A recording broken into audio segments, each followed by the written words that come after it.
It's been about 4 weeks since I had my accident. If you missed that video, first of all, welcome to Built on the Rock Homestead.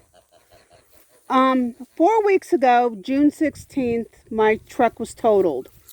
I did a video all about that, and you can go check it out if you want to know the whole story.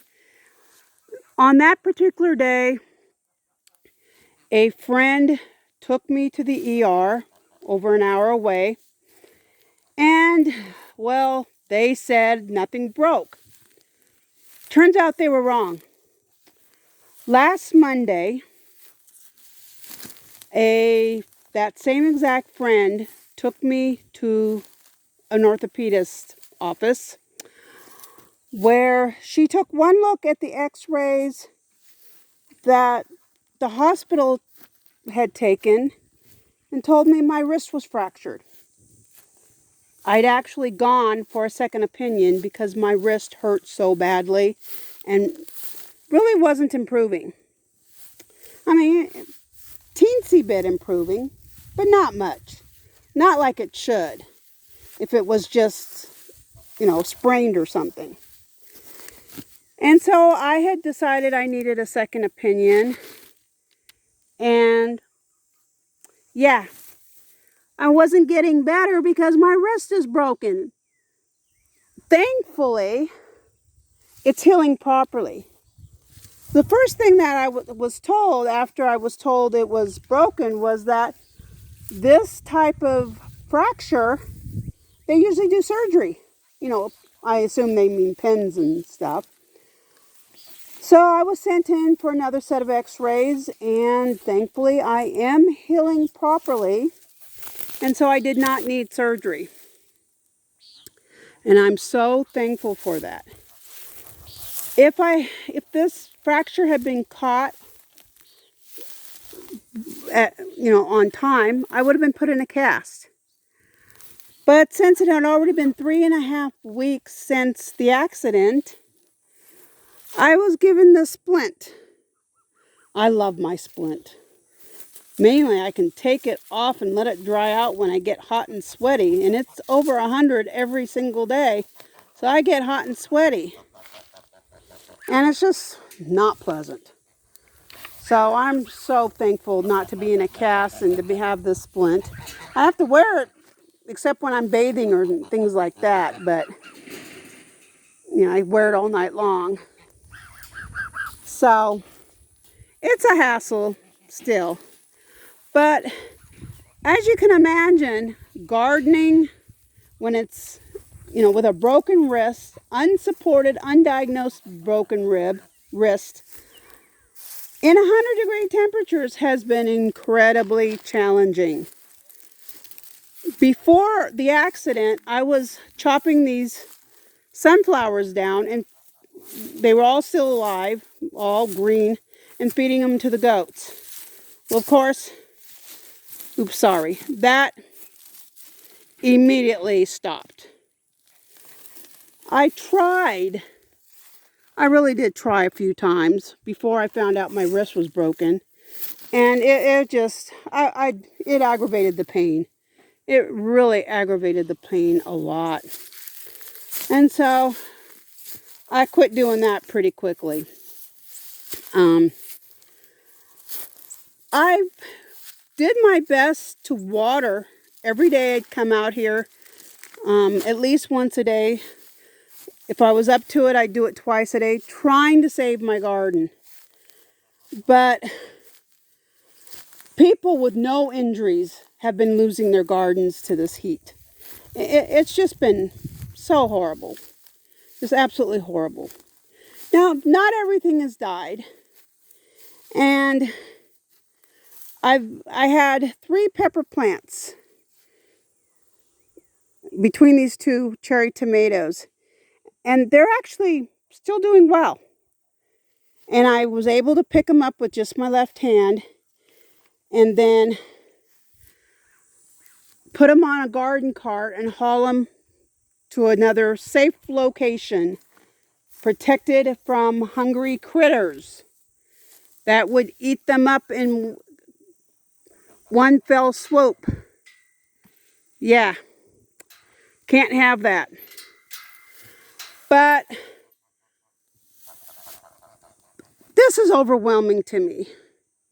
I just can't handle this. And so I have made the decision. I'm going to save what I can. I got all but one aloe vera plant out of here. I haven't been able to figure out how to pick up the aloe vera. Haven't found anybody willing to to come move it for me. I mean, considering we're talking miles of, driving several miles, just to move one plant's asking a lot. But I am going to let everybody, open that gate and let everybody come in here and just clean this mess up. Of course, I'll lose all the sweet potatoes. And they're doing great. But honestly, I have so many sweet potatoes. I'll just, once this is cleaned out, it'll probably take a few weeks. But once it's hopefully cooling down and cleaning out, I can plant new sweet potatoes. We'll see what happens. This is lettuce, romaine lettuce. I mean, yeah, I'm developing seeds. I'll probably lose all those seeds, but I've got more seeds in packets. This is actually peppermint that I grew from seed. Let me sit down here. I'm probably going to lose that. This is not, I planted the seeds this year, this summer. So I don't know if it's established enough to survive getting consumed. So I'm going to plant more seeds in a pot and probably keep them in the house because at least there's shade there. It's still super hot, but there's shade there. I got to clean out, these buckets and stuff, things that the goats are just going to break and stuff. Clean out a few things, but it reaches over 100 every single day. So I only do a little bit every day. And I'm just going to let the goats clean this place up. I've been working at digging out the rocks. You can see down there, there's so many rocks. And I've gone over this dirt. I literally went down to a sheet of rock. Gonna make raised beds. Trying to get, less rock and more soil in here. And this is second year summer I've been working on it. I've done a teeny bit since I broke my wrist, not much.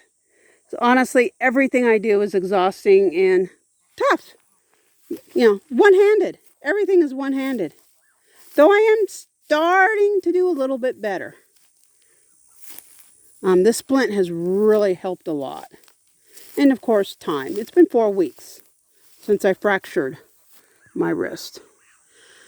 So that's what's going on. That's the update. I'm going to let the goats just clean out all this mess. It'll be food. I don't have to buy. I've had to get friends to pick up the alfalfa for me to feed these guys and fill in their hay troughs. It's been really, really tough. Keeping them fed, keeping everybody fed. Thankfully, friends have gone and picked up alfalfa for me. I can just call the feed store and give them my credit card and tell them what I want. Last time, when they asked me how many bales of alfalfa I wanted, I get squares. I just said what will fit in the truck, and 14 fit. That's what I got, and I'm almost out of it. I will run out in the next few days. Hopefully, friends can get some more. I've made one call so far. But that's what's going on. Just wanted to update you. And so, hope you're doing well. I'm slowly getting better, doing better every day. Some of my other injuries are not an issue anymore. So things are okay. And you have a wonderful day.